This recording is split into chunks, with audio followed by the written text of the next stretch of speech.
Essa aqui causa consternação bauditrador na Gabriel Purier do sindicato BPWU ameaçar de 31 huelga se Manuel não regressar a seu posto como diretor. Depois que a refineria Isla a suspender sua atividade no petroleiro na Bonaire, Manuel, quem a queda assignado para trabalhar para a refineria Isla na Bopec, tampouco não lo queda mais. Segundo declaração de diferentes trabalhadores na aumenta, Manuel Ahasi hopi para Bopec e estava encarregar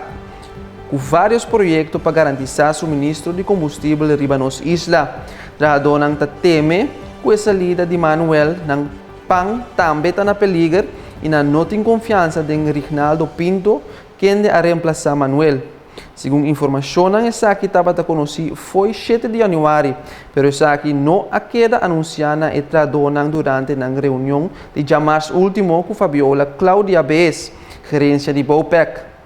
Gerente general agora aqui, explicação está hecho su dia nang eigenlijk so hecho ta asignar do de isla para aqui na enota outra trado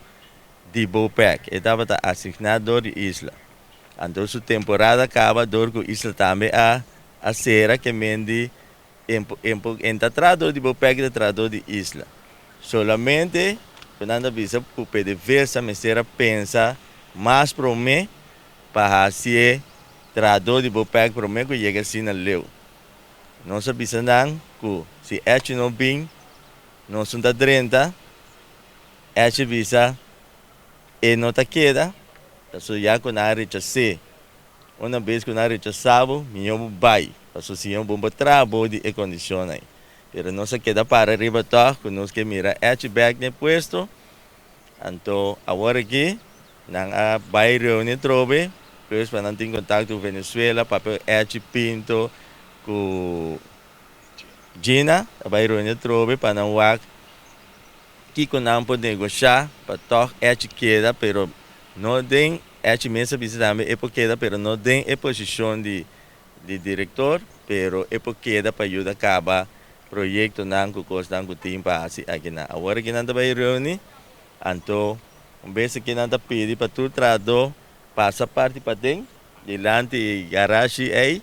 então para na mesa papel que tu trado depois que não que papel delante prensa.